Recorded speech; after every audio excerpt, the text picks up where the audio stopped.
नमस्कार सभी को। एन के स्टडी चैनल में सभी का स्वागत है। और जो हमारे वीडियोस नए नए वीडियोस आपके पास हम पहुंचा रहे हैं, उन वीडियोस को आप पूरा देखें, ठीक है। और आपको हमारे वीडियोस कैसे लग रहे हैं वो कमेंट्स बॉक्स में कमेंट करें, ठीक है। और बाकी जो हमारे वीडियोस लगातार आपके पास यथावत मैं पहुंचा रहा हूं, उनको एक बार रिवाइज करते रहे। पिछले वीडियोस को आप देखें, ठीक है। और लगातार प्रैक्टिस करते रहे। लगातार प्रैक्टिस करोगे, प्रैक्टिस से आपकी मैथ बिल्कुल ईजी हो जाएगी, ठीक है। तो लगातार प्रैक्टिस करते रहे। प्रैक्टिस बुक खरीदे, उसके अकॉर्डिंग आप क्वेश्चन निकाले, हमारे क्वेश्चन देखे, उस क्वेश्चन के आधार पे आप क्वेश्चन निकालने की कोशिश करें, ठीक है। और बिल्कुल यथावत आप टाइम फिक्स कर लो कि हाँ हमें इतने बजे तो पढ़ना है, कहने वाला इतने 2 घंटे तो पढ़ना है, 3 घंटे, ठीक है। तो यानी फिक्स टाइम, रेगुलर 2 घंटे पढ़ोगे आप, तो मैं कह रहा हूँ आने वाले समय में 2-2 घंटे रेगुलरिटी रखो, करने वाला रेगुलरिटी रखोगे तो आपका टाइम है ना बिल्कुल ख़राब नहीं होगा, ठीक है।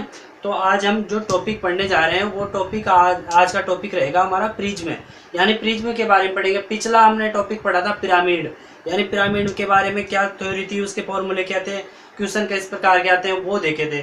तो ऐसे एसएससी एग्जाम में, आईबीपीएस, यानी कई एग्जामों के अंदर ऐसे क्वेश्चन आते हैं और आए हुए भी है, तो इनको देख ले, ठीक है। जो बच्चा एसएससी की तैयारी कर रहा है उसके लिए तो बेटर रहेगा यदि है उनको पूरा देख ले, ठीक है। आने वाले समय में सभी के, वैसे सभी परीक्षाओं के लिए उपयोगी है ये टॉपिक, पर यदि आप एसएससी के लिए और भी देखते हो तो और भी बेटर हो जाता है, ठीक है। तो सभी एग्जामों के लिए उपयोगी है, सभी में टॉपिक देखे, उस टॉपिक के अकॉर्डिंग आप हमारे वीडियोस देखें, ठीक है। आने वाले समय में पटवार के वीडियोस पूरा सिलेबस आपके पास, मैथ का सिलेबस मैं पहुंचाने वाला हूँ, ठीक है। तो धीरे धीरे आप इनको क्या कवर करते रहे। और बाकी आज जो टॉपिक पढ़ने वाले हैं वो टॉपिक कौन सा रहेगा, प्रिज्म। तो प्रिज्म के बारे में विस्तृत से अध्ययन करते हैं, तो ठीक है। तो चलते हैं प्रिज्म।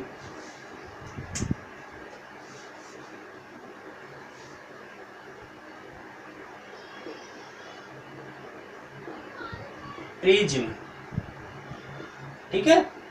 अब प्रिज्म देखो, सबसे पहले तो यही क्वेश्चन बनता है कि प्रिज्म होती क्या है, प्रिज्म किसे कहते हैं, ये होना चाहिए सबसे पहले क्वेश्चन।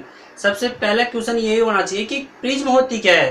तो प्रिज्म ध्यान रखना कि एक ऐसा बहुफलक होता है जिसका आधार और ऊपरी सिरा क्या हो, सर्वांगसम बहुभुज, यानी उसका जो आधार और ऊपरी सिरा कैसा हो, सर्वांगसम बहुभुज, दोनों समान हो, ठीक है, उनमें सर्वांगक्षमता हो, ठीक है।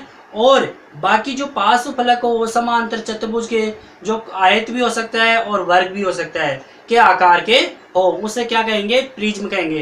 कैसे, अब देखो इसमें क्या बोला मैंने, ऐसा बहुफलक जिसका आधार, देखो पहले तो मैं ये ऐसे मान लो ये वर्ग बना दिया, ठीक है, मैंने ये वर्ग बना दिया, इसके ऊपर एक त्रिभुज बना दिया, ये लो, ठीक है। यहाँ पे एक त्रिभुज बना दिए, इसको इससे मिला दिए। अब देखो उस परिभाषा से मैच करता है। पहले ये देखो मैंने जो डेफिनेशन बताई आपको, उस डेफिनेशन के अकॉर्डिंग है क्या ये, ठीक है, वो देखते हैं। पहले मैंने क्या कहा, ऐसा बहुफलक जिसका आधार और ऊपरी सिरा, देखो एक तो ये आधार क्या है इसका, त्रिभुज, ये लो देखो त्रिभुज है, और इसका ऊपरी सिरा क्या है, ये त्रिभुज। ये त्रिभुज क्या है, आपस में क्या है, सर्वांगसम है, ठीक है। बाकी फलक, शेष फलक, अन्य फलक वो क्या होंगे, समांतर चतुर्भुज के, जो वर्ग भी हो सकता है, आयत भी हो सकता है, वो आकार के होंगे, ठीक है। अब ये देखो बाकी शेष फलक, ये देखो ये जो फलक है BCED, ये फलक कौन सा है, ये पता है आपको, आयत का है, ठीक है। तो ये आयताकार है, तो ये एक प्रिज्म है, ठीक है। तो प्रिज्म की परिभाषा बता दी, ऐसा बहुफलक जिसका आधार और ऊपरी सिरा क्या हो, सर्वांगसम बहुभुज हो, और बाकी शेष फलक, पार्श्व फलक क्या हो, समांतर चतुर्भुज के, जो आयत और वर्ग के आकार के हो, उसे प्रिज्म कहेंगे। जैसे मान लो ये तो त्रिभुजीय प्रिज्म था, कौन सा था, त्रिभुजीय प्रिज्म, ये त्रिभुजीय प्रिज्म था, ठीक है। अब मान लो मैं दूसरा प्रिज्म बनाता हूँ, दूसरा प्रिज्म बना ले, मान लो ये लो, इधर बना लेते हैं,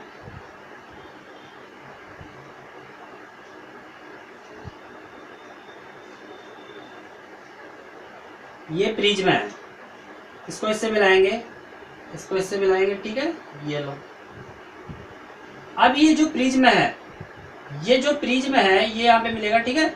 ये प्रिज्म है वो क्या है, षष्ठभुजाकार है, कौन सा है, षष्ठभुजाकार प्रिज्म है, कौन सा है, षष्ठभुजाकार। देखो इस पर, इसका जो ऊपरी वाला सिरा और निचले वाला सिरा देखो, दोनों क्या है, आधार दोनों बराबर है, यानी मैंने क्या कहा था, सर्वांशम है, ठीक है, ये सर्वांशम है। बाकी शेष फलक देख लो, आपके पास ये फलक है, ये जो फलक है, ये सभी क्या है, आयत और वर्ग के आकार के है, ठीक है, समांतर चतुर्भुज के आकार के है। तो ऐसे ये दोनों प्रिज्म है, ये षष्ठभुजाकार है, ये त्रिभुजीय प्रिज्म है, ठीक है। तो इनको ध्यान रखना है परिभाषा। पहले सबसे पहले यही पूछ लेते हैं प्रिज्म होती क्या है, ठीक है। अब प्रिज्म के फॉर्मूले क्या होते हैं वो देखते हैं पहले।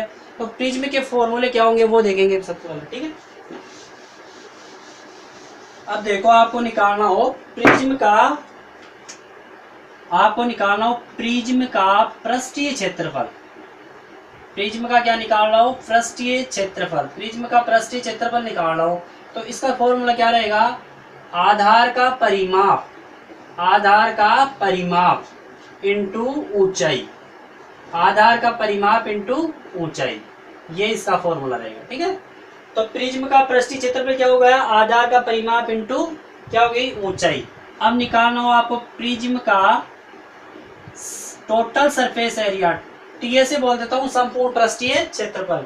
ये निकालना हो तो इसका फॉर्मूला क्या होगा, 2 इंटू आधार का क्षेत्रफल, ठीक है, प्लस पार्श्वीय सतह का क्षेत्रफल, पार्श्वीय सतहों का क्षेत्रफल, ये रहेगा इसका, ठीक है। इसके बाद आपको निकालना हो प्रिज्म का आयतन, प्रिज्म का आयतन निकालना हो, ठीक है। तो प्रिज्म का आयतन कैसे निकालोगे, आधार का क्षेत्रफल इंटू ऊंचाई, ठीक है। तो ये आपके सामने तीन फॉर्मूले आ गए। इसके बाद मान लो अगला फॉर्मूला देखिए, प्रिज्म की लंबाई निकालना हो आपको, प्रिज्म की लंबाई। तो प्रिज्म की लंबाई एल का स्क्वायर बराबर क्या होगी, एच स्क्वायर प्लस ए स्क्वायर बटा 12, ठीक है। तो ऐसे आप देखो, पहले पृष्ठीय क्षेत्रफल निकाल सकते हो, टोटल सरफेस एरिया निकाल सकते हो, वॉल्यूम निकाल सकते हो और इसकी लेंथ निकाल सकते हो। ऐसे आप इनके फॉर्मूलों को एक बार ट्राई कर लें इनको, ठीक है। बार बार रिवाइज करोगे, आपके दिमाग में बैठ जाएगा, क्वेश्चन निकालोगे तब भी ये दिमाग में फिट हो जाएंगे, ठीक है। एक दो बार देख लेना, उसके बाद तो ऑटोमेटिक दिमाग में फिट हो जाएंगे, ठीक है। चलते हैं, तो इन पे क्वेश्चन कैसे आते हैं प्रिज्म पे, वो प्रिज्म के क्वेश्चन कैसे आएंगे वो भी देख लेते हैं, ठीक है। तो प्रिज्म के क्वेश्चन लेते हैं अपन, ठीक है। तो ये इसके फॉर्मूले तो उतार ले इनको, ठीक है। चलते हैं आगे, अब इनके क्वेश्चन लेते हैं अपन, ठीक है। क्वेश्चन देखते हैं, जैसे मान लो क्वेश्चन अपने पास आ जाए, क्वेश्चन फर्स्ट लें, एक लंब प्रिज्म का आधार 8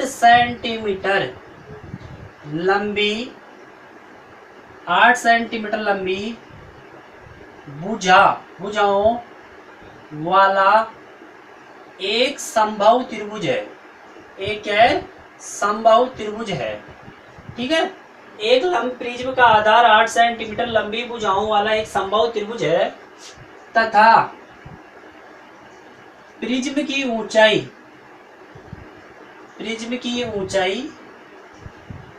10 सेंटीमीटर है। कितनी है, 10 सेंटीमीटर है। तो प्रिज्म का आयतन ज्ञात कीजिए। बहुत अच्छा क्वेश्चन है, ठीक है। आयतन ज्ञात कीजिए। अब कैसे ज्ञात करोगे, ठीक है, वो देखते हैं।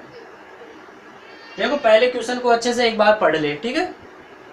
क्वेश्चन क्या कहते हैं कि एक लंब प्रिज्म का आधार 8 सेंटीमीटर लंबी भुजाओं वाला एक समबाहु त्रिभुज है। अपन जानते हैं कि एक समबाहु त्रिभुज होता है, उस समबाहु त्रिभुज की तीनों भुजाएं क्या होती है, बराबर होती है, ठीक है। सम का मतलब समान, बाहु का मतलब भुजाएं, जिसकी तीनों भुजाएं समान हो वो क्या होगा, समबाहु त्रिभुज। तथा प्रिज्म की ऊंचाई दे रखी है, प्रिज्म का आयतन ज्ञात। अब देखो, पहले आपको ये होना चाहिए कि प्रिज्म का आयतन का फॉर्मूला क्या होता है, वो दिमाग में बैठ जाना चाहिए। तो प्रिज्म का आयतन का फॉर्मूला क्या होता था, आधार का क्षेत्रफल इंटू ऊंचाई। अब आधार कैसा है, पहले देखो आधार कैसा है, यहाँ पे आधार दे रखा है समबाहु। आधार कैसा दे रखा है, समबाहु, ध्यान रखना है, आधार कैसा दे रखा है, समबाहु। अब समबाहु त्रिभुज का क्षेत्रफल क्या होता है वो देखना है यहाँ पे, तो वही वो आधार का क्षेत्रफल आएगा। तो आधार का क्षेत्रफल कैसे आएगा बताओ, आधार का क्षेत्रफल, समबाहु त्रिभुज है। अब समबाहु त्रिभुज है तो उसका क्षेत्रफल का सूत्र क्या होता है, √3/4 इंटू भुजा स्क्वायर, ठीक है। अब बोलो √3 तो ऐसे कैसे, 4 ऐसे कैसे, भुजा कितनी है 8 की, 8 इंटू 8 काट दो, 2 बार कट गया, कितना हो गया 16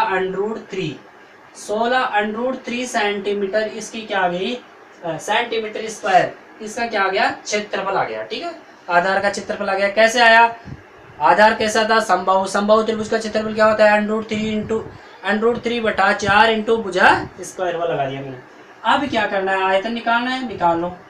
प्रिज्म का आयतन, प्रिज्म का आयतन का सूत्र क्या होता है बताओ, आधार का क्षेत्रफल, आधार का क्षेत्रफल इंटू ऊंचाई। ठीक है, हल करते हैं। आधार का क्षेत्रफल कितना आ गया, 16 √3 इंटू ऊंचाई कितनी आ गई, 10। ठीक है, तो क्या आ जाएगा, 160 √3 घन सेंटीमीटर।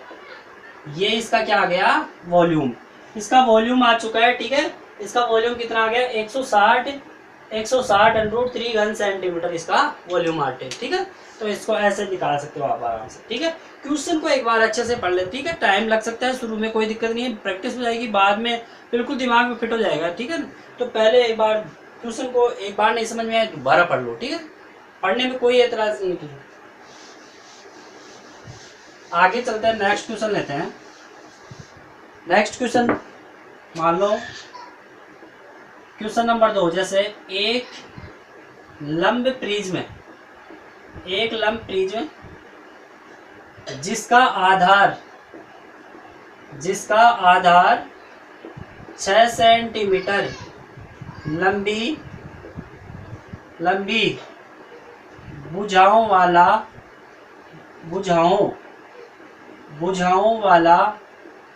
एक क्या है, समबाहु त्रिभुज है, तथा प्रिज्म का आयतन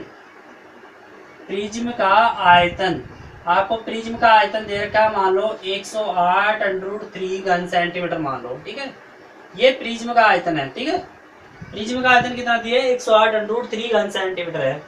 तो प्रिज्म की ऊंचाई ज्ञात कीजिए,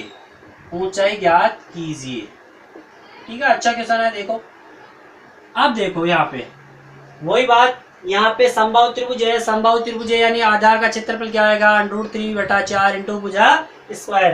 तो पहले प्रिज्म की अब ऊंचाई निकालनी है, तो आयतन दे रखा है यहाँ पे, तो पहले क्या निकालेंगे, आधार का क्या निकालेंगे, क्षेत्रफल। आधार का क्षेत्रफल निकाल लो। कैसे निकालोगे बताओ, वही सूत्र लगेगा, √3 बटा 4 इंटू भुजा स्क्वायर, क्योंकि समबाहु त्रिभुज है। बोलो √3 बटा 4, तो ऐसे कैसे, भुजा कितनी आएगी, 6 इंटू 6। अब काटो, 2 बार, ये 3 बार। ठीक है, ये 3 बार, ये कटी गया, कितना आ गया, 9 √3 सेंटीमीटर स्क्वायर। 9 √3 सेंटीमीटर स्क्वायर इसका क्या आ गया, क्षेत्रफल आ गया। ठीक है, अब अपने को क्या निकालना है, प्रिज्म की ऊंचाई निकालनी है, तो प्रिज्म का आयतन का फॉर्मूला लगाओ। क्यों, आयतन दे रखा है आपको, तो आधार का क्षेत्रफल इंटू क्या आएगी, ऊंचाई। ये प्रिज्म का आयतन क्या रहेगा, आधार का क्षेत्रफल इंटू ऊंचाई रहेगा। ठीक है, अब देखो प्रिज्म का आयतन क्या है, दे रखा है 108 √3 दे रखा है। आधार का क्षेत्रफल कितना दे रखा है, 9 √3 इंटू एच बराबर क्या जाएगा, 108 √3 बटा 9 √3। √3 से √3 कट गया, बोलो काटो इसको, 9 एकम 9, 9 दूना 18, यानी 12 सेंटीमीटर इसकी क्या आ गई, ऊंचाई आ गई। ठीक है, 12 सेंटीमीटर इसकी क्या आ गई है, ऊंचाई आ गई है। तो ऐसे ही क्वेश्चन आते हैं। ठीक है, इनको क्वेश्चनों को आप देखें, इनको एक बार प्रैक्टिस करें। ठीक है, अगला नेक्स्ट क्वेश्चन लेता हूं। नेक्स्ट क्वेश्चन कैसा आएगा वो देखते हैं।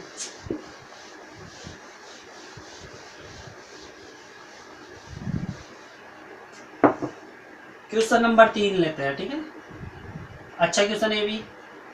एक लंब प्रिज्म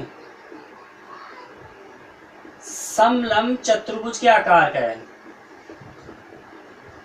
समलंब चतुर्भुज के, यानी आधार इसका, ऐसे मानो एक लंब प्रिज्म जिसका आधार समलंब चतुर्भुज है। क्या है इसमें, समलंब चतुर्भुज है, इसका आधार एक क्या है, समलंब चतुर्भुज है, तथा समांतर भुजाओं की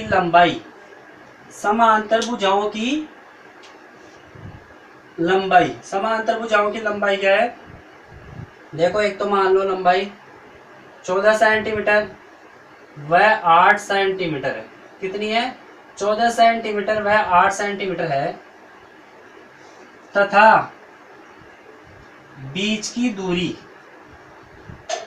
दूरी है 8 सेंटीमीटर। कितनी है? 8 सेंटीमीटर। देखो बीच की दूरी 8 सेंटीमीटर है, तथा प्रिज्म का आयतन दे रखा आपको, मान लो प्रिज्म का आयतन है 1056 घन सेंटीमीटर। 1056 घन सेंटीमीटर है, ठीक है।